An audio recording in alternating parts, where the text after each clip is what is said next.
Unity of Houston is an inclusive church where we seek to understand and live the teachings of Jesus and other spiritual masters.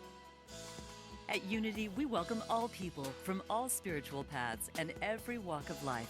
We celebrate the diversity of our city and of our world, and we teach love, tolerance, and oneness, seeking to live in harmony with open minds and open hearts. Wherever you are in your spiritual path, you are always welcome at Unity. Join us and discover that the life of your dreams is already within you. So we're doing a 4-week series on the 4 agreements. It was published 27 years ago. How many of you have read it? I thought so. Almost all of us have. But I think I do need a joke. You think about this first week, be impeccable with your word. Think about it as telling the truth. There was a man who did not have an agreement of non-monogamy in his marriage. And yet he had stepped out of the monogamy agreement of his marriage, was having an affair. And one day he and his girlfriend had had a little time together to commune. He fell asleep. It was 8 o'clock at night. He was supposed to be home hours ago. He woke up in a panic and he said, I'm going to get dressed, take my shoes, and go run them in the grass and the dirt outside. And she was like, what? Just do it, do it. And so he gets dressed. He comes into his house and his wife is furious. Where have you been? He said, I've got to tell you the truth. I've got to be impeccable with my word. Michael Gott told me I had to. He said, I have been with my girlfriend communing all afternoon, and I fell asleep until 8 o'clock. She looked at his feet, and she said, no, you're not. You've been golfing with your buddies again.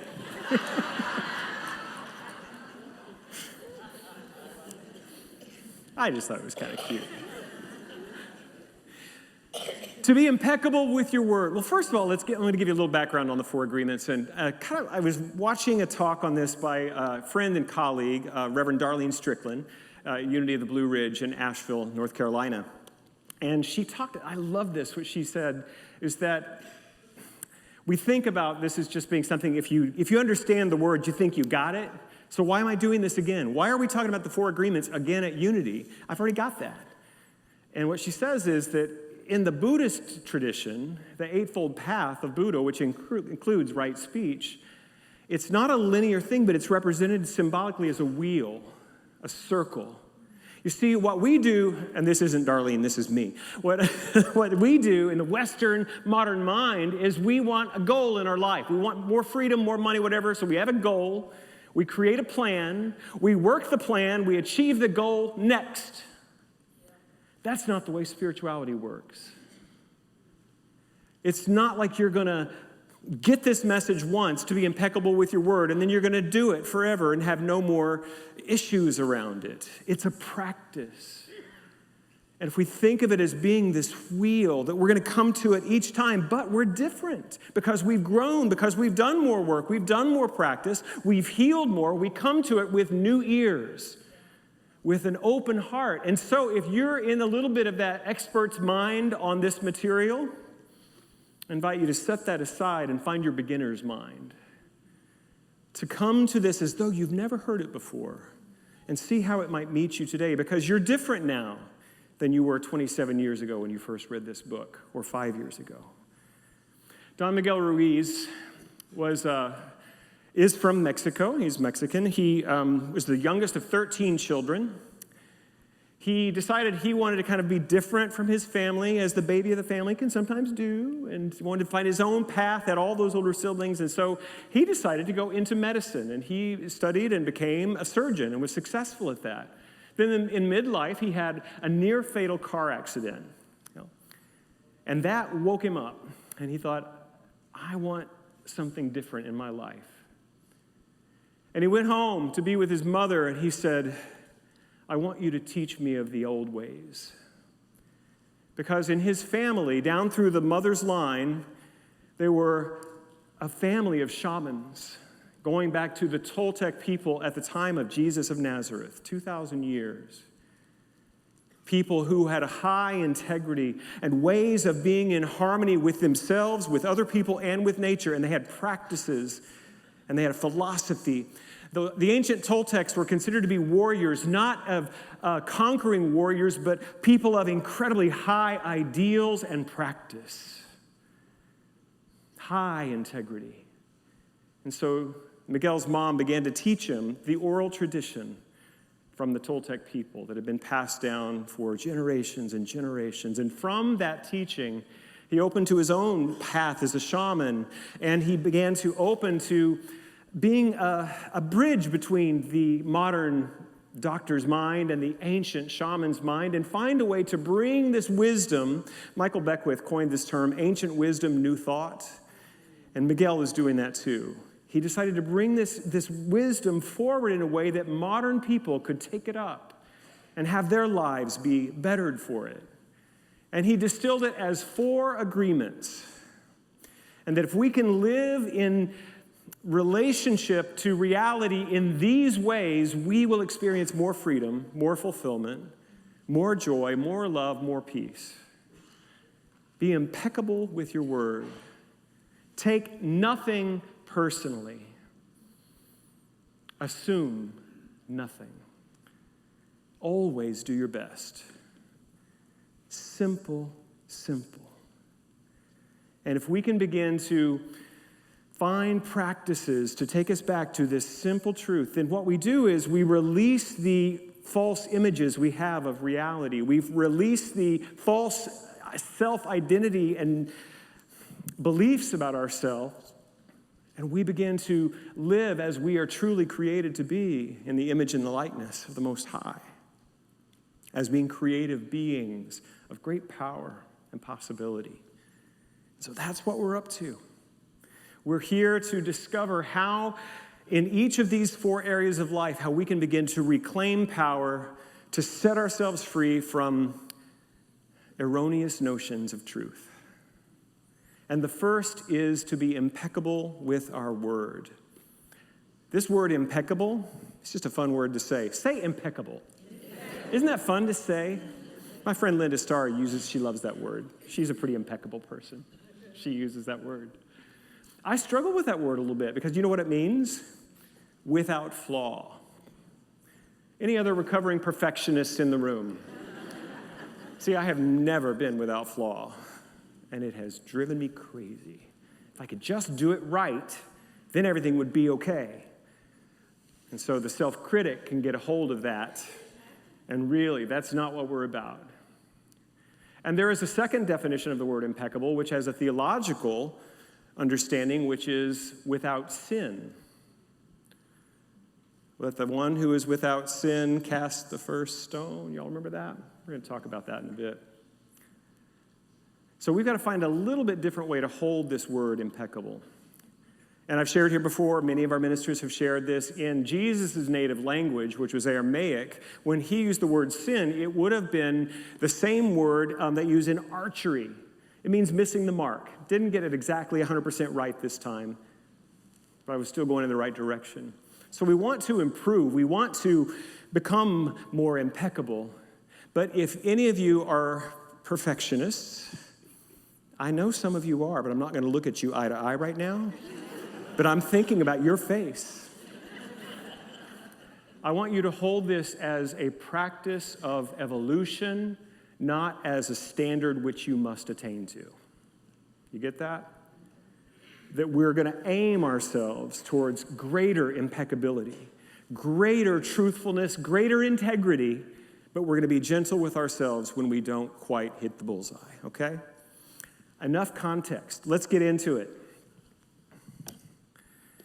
Oh, I guess I need to say, too, the word agreement, that's an interesting word and used in this context, too.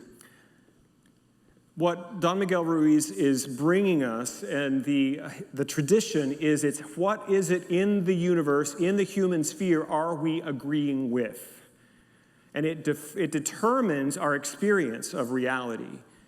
And so we have some false agreements that we need to become aware of and let them go. Our projections, our limiting beliefs, and we need to come into agreement with that which is true. And when we create these new agreements with ourselves, we come into the spiritual truth of our being. We're not asking ourselves to become something we're not. We're asking ourselves to become what we really are. That we are the sons and the daughters, the expressions of divine light and love and possibility. That's what we are.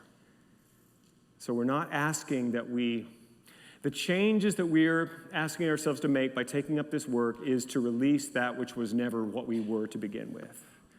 Those old beliefs and old traumas that we have carried with us for our entire lives and for generations in our families, we're seeking to let some of that go and make new agreements with our lives, with reality, with God, with creative power within us, so we can begin to have a different experience. This is from the book. The first agreement is the most important one and also the most difficult one to honor. It's so important that with just this first agreement, you will be able to transcend to the level of existence I call heaven on earth. Well, that's a big promise. Heaven on earth, my goodness. Why is the word so powerful? Well, we're going to have to go a little bit meta on this, metaphysical, not the Facebook company. When we think the word word, we begin to think of an English word that means word, and you can really find yourself in a really strange little maze if you do that. What we're thinking from the highest perspective, it's a packet of thought and intention. It's encapsulating some principle or idea or some motion or some action. It's like taking the infinite potentiality for all existence that is no thingness and becoming a thing, giving it impetus. What is, from the Hebrew scriptures in the Jewish tradition, in the beginning was God. In the beginning, God spoke. And all of the days of creation, in that first story of creation, there are actually 3 creation stories in the book of Genesis. But in the first one, God said, "Let there be light," and there was light. God spoke. Now, again, this is metaphorical. This is the idea that the pure potentiality of the all that is, which was without form and void, decided to, let's try form out. Let's take all of this pure potential energy and make stuff happen. Let's begin to differentiate, separating the day from the night, the water from the land. That's all metaphorical. That we begin by finding intention and movement and direction, we can create experience and discover God from this angle, discover God from this perspective. And so it is in our nature to speak a word of creative power. In the Gospel of John, the first chapter, in the beginning was the Word. And the Word was with God, and the Word was God.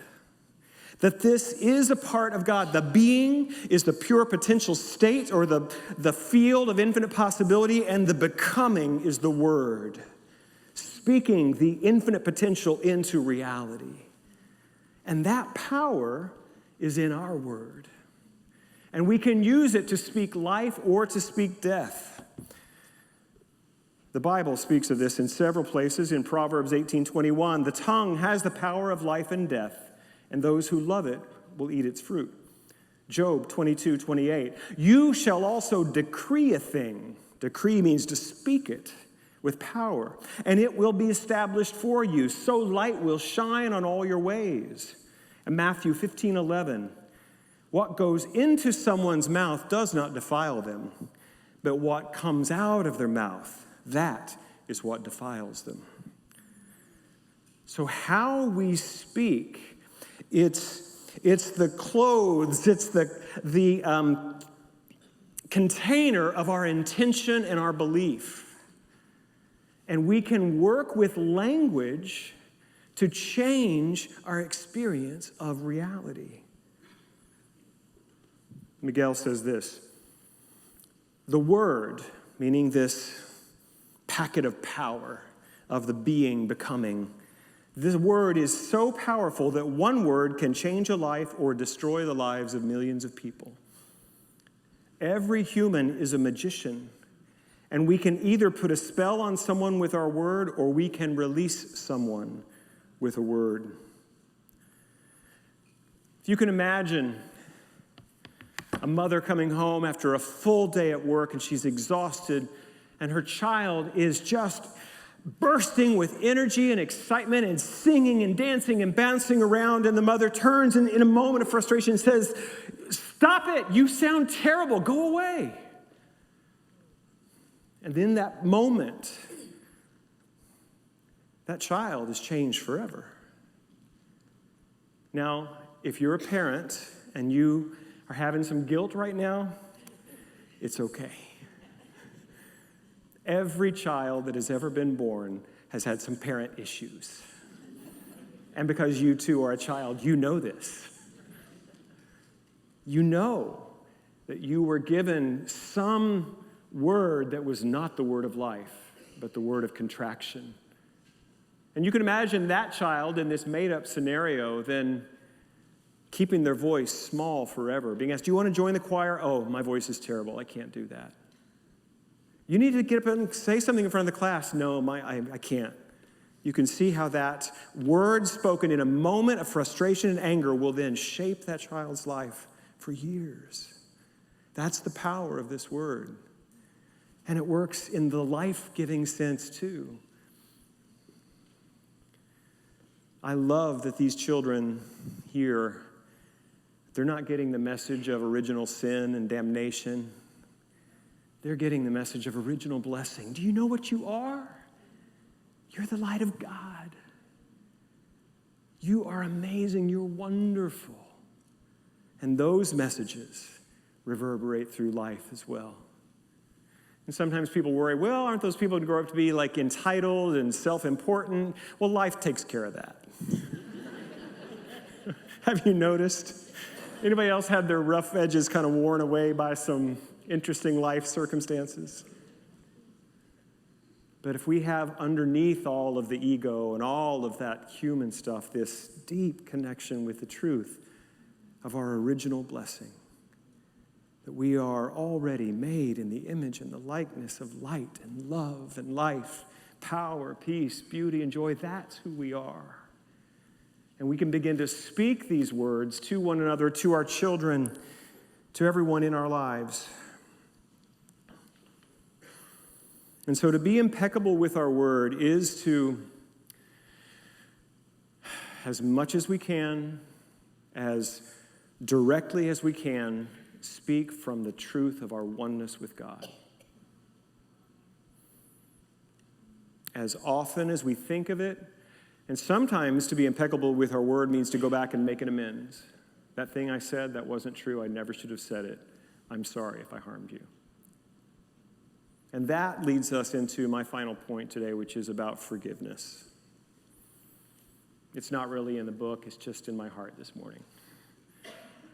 That one of the most powerful ways we can be impeccable with our word is to admit, I got it wrong. Please forgive me. And to admit, I don't have all the answers. And so if you're new here and you think you're going to find a church where the minister had all the answers, keep looking. You might try a different church. I would be wary of a church that said that the minister had all the answers. No, that's just me.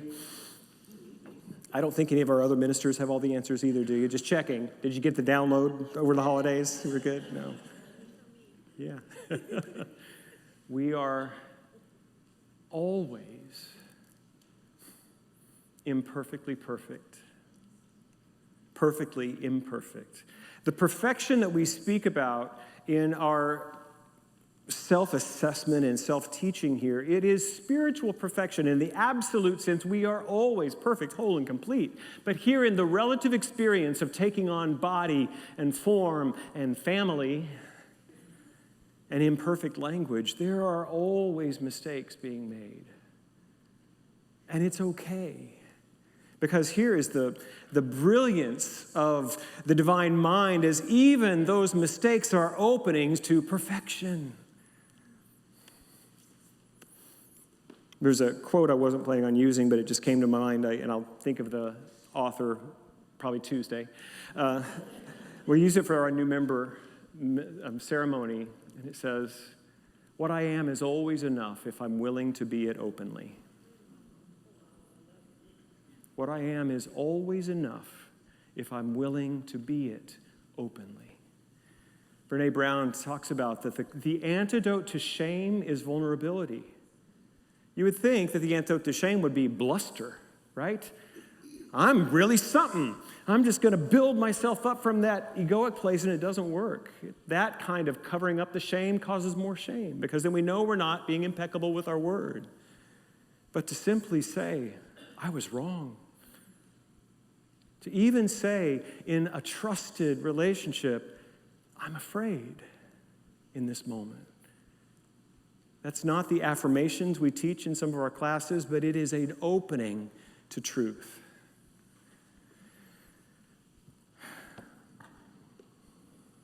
John Philip Newell, who is a wonderful Church of Canada, I believe, is his training. But he's from Canada. He's from Canada. But then he went to Scotland and found a soul home there, began to work in the Church of Scotland, and an Anglican, and he discovered the ancient Celtic spiritual path that lay beneath the Christian message. And part of the Christian message is, you're not so good. Remember? Adam's snake, apple, Eve, all that, original sin.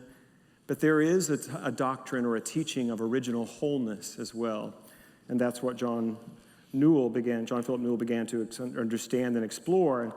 And he says that which is deep within us is not opposing God, but is of God. That which is deepest within us, the truest part of ourselves, is never in opposition to God. It's of God. We are of this divine essence. And we have been false, but not to God, to ourselves. In John chapter 8, verse 1 through 11. Jesus returned to the Mount of Olives, but early the next morning he was back in the temple again. And a crowd soon gathered, and he sat down and taught them. And as he was speaking, the teachers of the religious law and the Pharisees brought a woman who had been caught in the act of adultery. They put her in front of the crowd. "Teacher," they said to Jesus, "this woman was caught in the act of adultery. The law of Moses says to stone her. What do you say?" They were trying to trap him into saying something they could use against him. But Jesus stooped down, wrote in the dust with his finger. They kept demanding an answer, so he stood up again and said, "All right, but let the one who has never sinned throw the first stone." And then he stooped down again and wrote in the dust. When the accusers heard this, they slipped away one by one, beginning with the oldest, until only Jesus was left in the middle of the crowd with the woman. And Jesus stood up again, and he said to her, "Where are your accusers? Didn't even one of them condemn you?" "No, Lord," she said. And Jesus said, "Neither do I. Go and sin no more."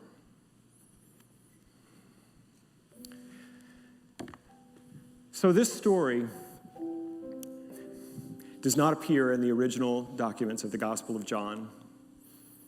Didn't show up until about 300 years later. Doesn't mean it didn't happen.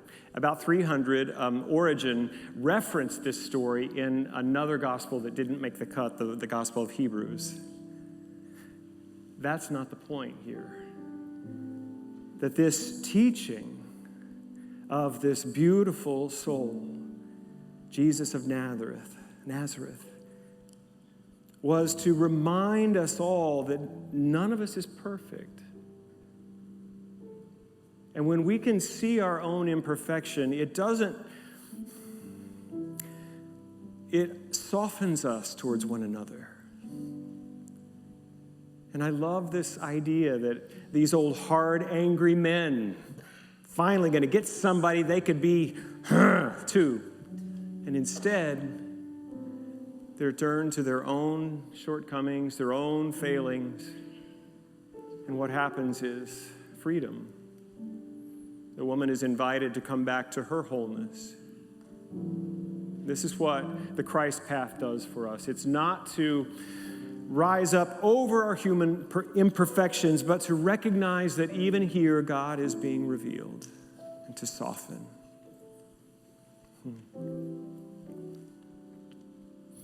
Today I would invite us to stop judging ourselves quite so harshly. You see, in this story, in the metaphysical interpretation, you are Jesus, and you're the woman, and you're the Pharisees. All of those stances are within us. And the Christ stance within us says, I don't condemn you.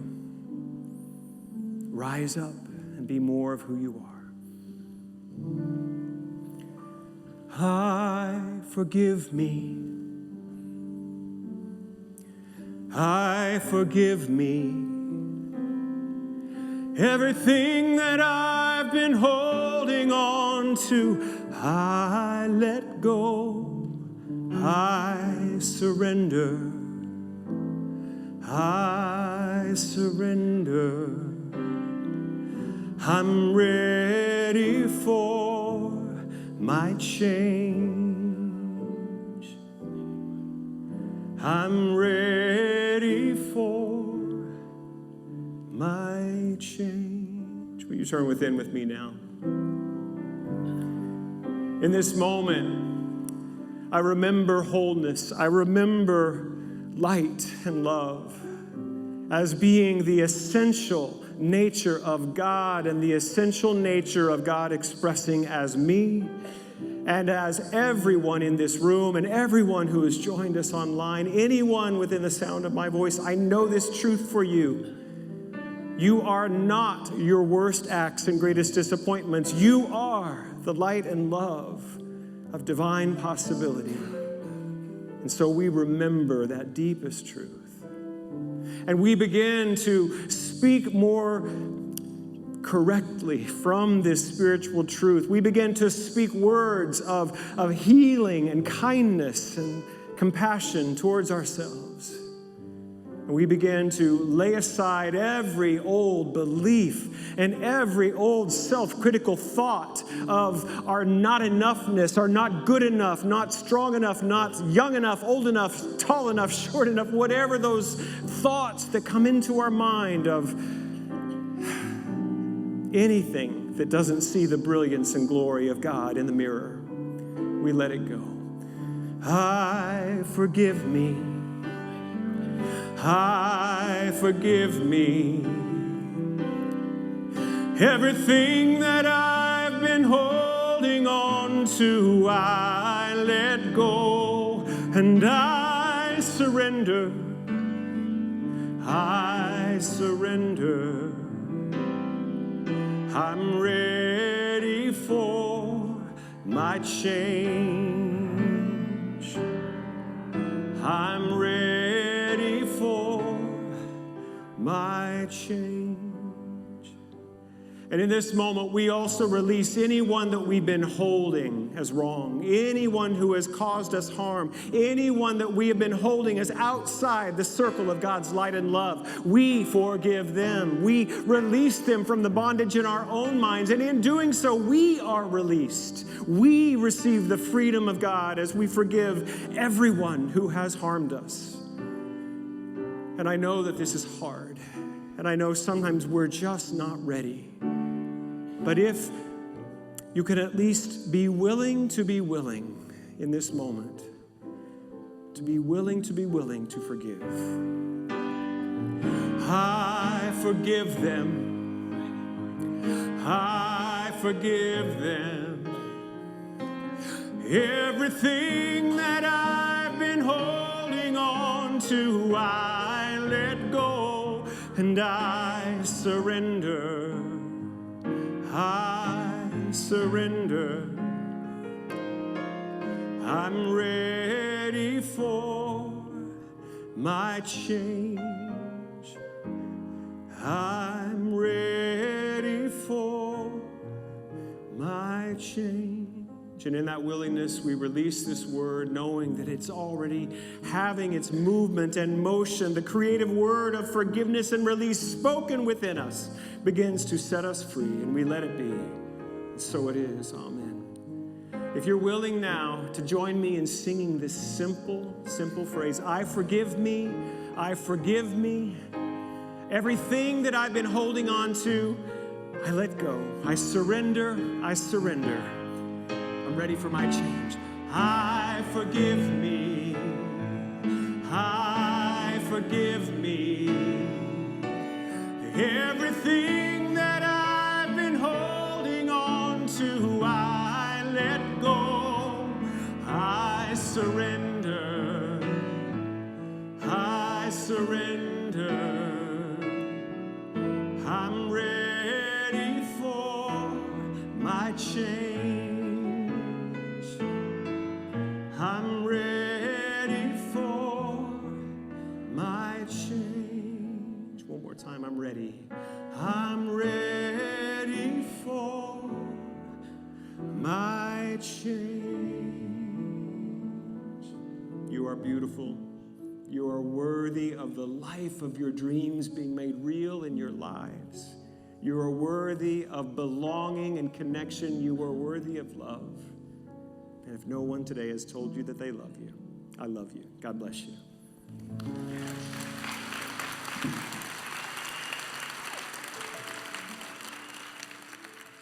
Thank you for watching this message today.